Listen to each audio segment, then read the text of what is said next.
esto es un poquito histórico, se pudo conocer realmente cómo funcionaba la corteza cerebral, aunque obviamente se sabía desde los años 1900 y pico, desde los descubrimientos de von Economo, en los años, antes de los años 20, los descubrimientos de MacLeod y de un par de fulanos que se me escapan los nombres, pero bueno, esto más o menos fue entre 1917, 1926, 1928, los años 30, 33, en que se supo bastante de cómo funcionaban las emociones, las funciones cerebrales superiores, la cognición o funciones cognitivas, que pueden ser superiores e inferiores, y se pudo, más o menos a partir de 1986, por los descubrimientos de un neurofisiólogo apellido Cummings.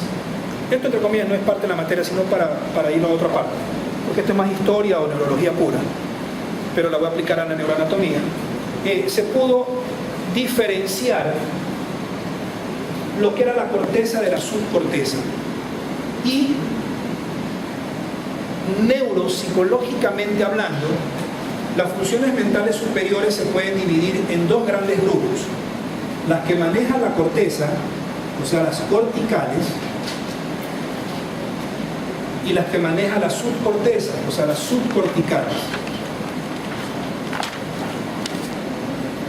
A partir de ese año 86, esta diferenciación sirvió bastantísimo para abrir, como quien dice, los posteriores descubrimientos acerca de las demencias. Y se pudo, a partir de ese año 1986, dividir a las demencias, aunque se dividen en bastantes grupos, pero básicamente en dos grandísimos grupos muy generales, que son las demencias corticales y las demencias subcorticales. Hay más demencias, hay demencias axiales, hay demencias de la línea media, hay demencias metabólicas, hay demencias vasculares, hay demencias mixtas, hay demencias que combinan córtico con lo subcortical, hay demencias hormonales, bla, bla, bla. Pero en términos muy groseramente generales, se los puede dividir en dos grandísimos grupos muy generales. Si se quieren poner exquisitos, ya comienzan como que a ponerle más trabas al asunto, pero más generalmente hablando entre corticales y subcorticales. Estas demencias corticales, estas funciones corticales que cuando se dañan llevan a demencia cortical, suelen dañar las funciones corticales superiores de tipo instrumental. En cambio, las funciones mentales superiores, que tienen que ver con las funciones subcorticales, son las funciones fundamentales. Esto, entre comillas, es un término muy aplicado no tanto a la neuro, sino más bien a la neuropsicología o a la parte psiquiátrica de la neurología. No suelo utilizar yo el término neuropsiquiatría o neuropsiquiatra, porque eso, entre comillas, es una aberración, porque no existe en ninguna parte del planeta, con excepción de España y un par de países en Europa, en la que se forman neuropsiquiatras. Pero es una aberración decir que alguien tenga conocimientos en neurología que también sea psiquiatra. Por lo menos yo no lo considero así. Solamente en Europa, y eso entre comillas en España y un par de países que no recuerdo. En el resto del planeta es neurología o psiquiatría, y no hay ninguna maldita combinación entre ellos, con excepción de unas 2, 3 o 4 enfermedades o síntomas. Estas funciones instrumentales son básicamente un chorronchonchón, pero las principales son el lenguaje. Es lo mismo que decir léxico.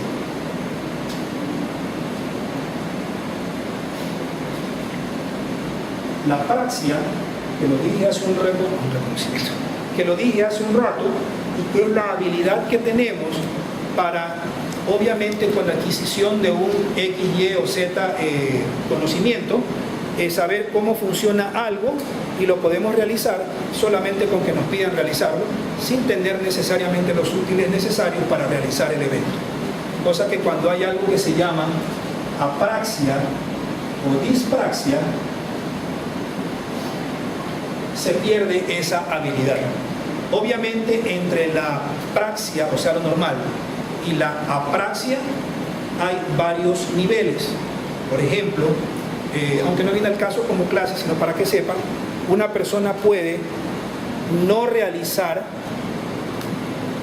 lo que me piden hacer, ¿ya? Pero si me ponen el instrumento, al verlo, sí lo puedo hacer. Y algo peor a eso es que aunque me lo pongan, no lo podría hacer, ¿sí? Entonces, como que ese grado de entre lo normal, que es praxia, normal, praxia, o sea, con P, praxia, hacia la praxia global, va como que en varios niveles.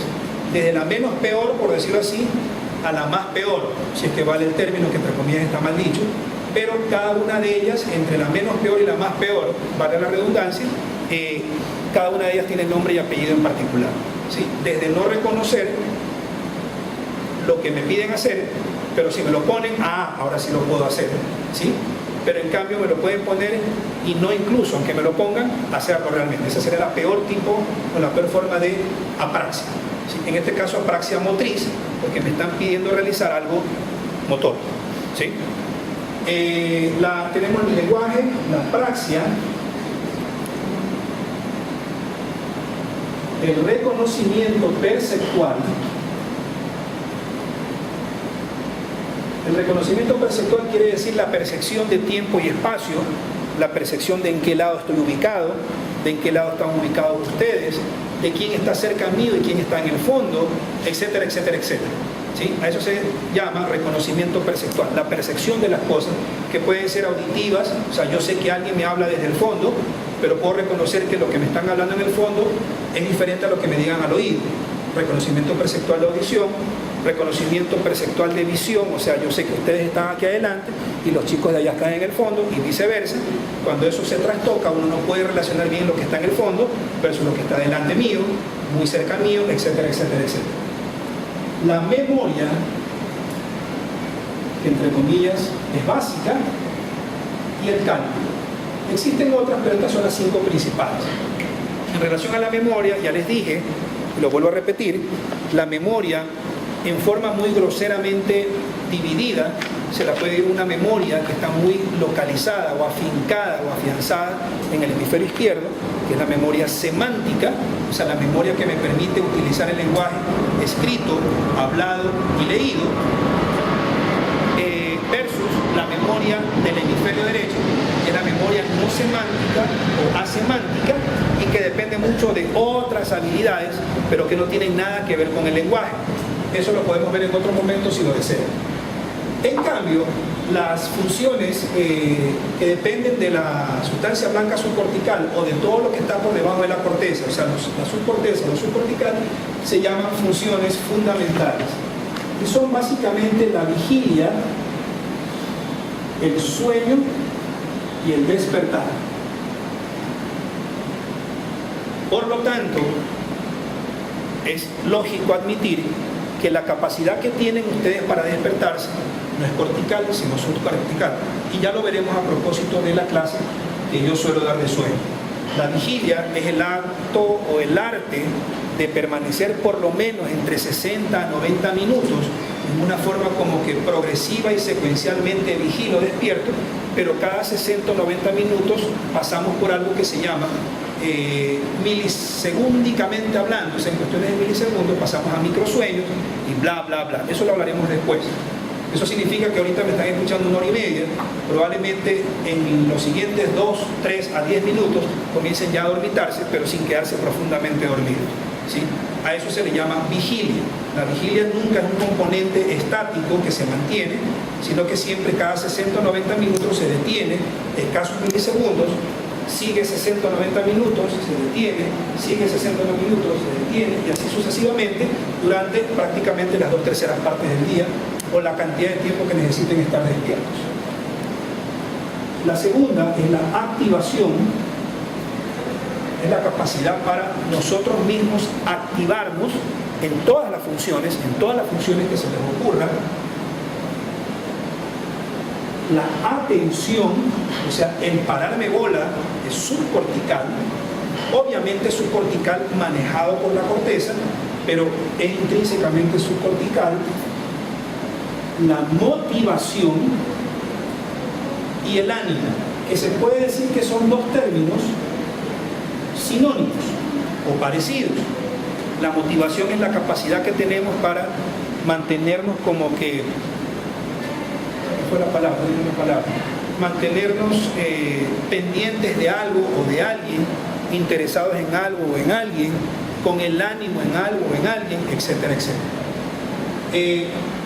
Para terminar, mientras más profunda es la función mental superior y mientras más profunda es la estructura que maneja esa función mental superior, más filogenéticamente antigua es. Por lo tanto, si estas son las más profundas, estas son las primeras en aparecer en relación al cerebro. Repito, mientras la estructura en cuestión es más profunda, subcortical, está profunda porque está por debajo de lo más superficial que es la corteza, o sea, la cáscara de naranja. Mientras más profunda es la estructura, más filogenéticamente antigua es. Y mientras más antigua sea la forma de función mental superior, y en particular esa es el sueño, ¿ya?, más antigua es en adquisición filogenética en el embrión. Mientras más nueva es, más superficial y por ende cortical será. Por lo tanto, estas de aquí son las más antiguas filogénicamente hablando y estas de acá son las más nuevas filogénicamente hablando. Y por obvia razón, ¿quién me podría decir cuál sería la más nueva de todas? Con toda la verborrea, perifrasia y taquilalia con la que les he hablado. ¿Cuál sería la última y la más nueva de todas? Y obviamente a medida que van pasando los años, los meses y los siglos, como en la canción, la van cultivando más.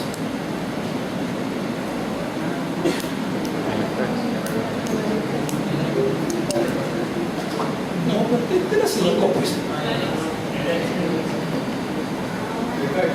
¿Ah? El lenguaje. ¿Se acuerdan lo que les dije en la clase pasada? De la inteligencia innata, la inteligencia práctica, la de la gente joven, el cubo Rubik, bla, bla, bla, y la inteligencia cristalizada, la del anciano, 70, 75 años, pero que obviamente sabe 4, 5, 6, 10 idiomas, y sabe literatura, y puede parafrasear a, qué sé yo, a Shakespeare de memoria. A eso me refiero, ¿sí? Estas de aquí, pues obviamente, cuando resultan lesionadas, conservan medianamente las funciones mentales superiores. Pero en cambio, estas de aquí, aunque las conservan, necesitan de estas para poder utilizarlas. Por lo tanto, es mucho más grave que se lesionen qué estructuras en relación a la cognición, las corticales o las subcorticales. Las corticales. Por lo tanto, estas son 1000 veces más invalidantes, cognitivamente hablando. Pero interesante y paradójicamente hablando, mientras más invalidante es, menos daña la función motriz. Mientras menos invalidante es, más daña las funciones motrices y la capacidad de movimiento. Les repito y con eso termino. Estas de aquí, mientras más se dañan, más tiene la persona, menos tiene la persona la habilidad del reconocimiento, de poder utilizar las funciones mentales superiores. Por lo tanto, estas de aquí serían ¿qué cosas? ¿Más o menos graves? Son mucho más graves cognitivamente hablando o en relación al conocimiento. Pero en forma contradictoria, y ya cuando veamos por qué sabremos por qué y lo analizarán clínicamente hablando, mientras más invalidante es en relación a la cognición, pero en cambio no deteriora mucho ni la marcha ni el movimiento. En cambio las de acá es totalmente lo mismo, pero al revés. Estas no dañan tanto la cognición, aunque sí lo hacen poco, pero dañan más la marcha, la motricidad y el movimiento. O sea, es lo mismo, pero al revés, ¿sí? Por lógica, jamás van a ver algo que dañe esto y esto a la vez, a no ser que se combinen las dos a la vez, y eso es bastante raro, ¿sí? O sea, en términos generales, esto no es neuroanato, pero para aplicar la clase, o se daña esto sin dañarse esto, o se daña esto sin dañarse esto. Con este de aquí se conserva todo, pero no lo puedo utilizar. Con el de acá se jodió la Francia. ¿Sí? Entonces, este es más grave en el sentido de conocimiento. Esta es menos grave en el sentido de conocimiento. Pero esta, siendo más grave en conocimiento, es menos grave en el sentido de motricidad, de marcha y de movimiento. Por lo tanto, este fulano puede estar recontra cucú, pero camina normal, como cualquiera de nosotros. El de acá puede no estar tan cucú o insípidamente cucú, pero en cambio,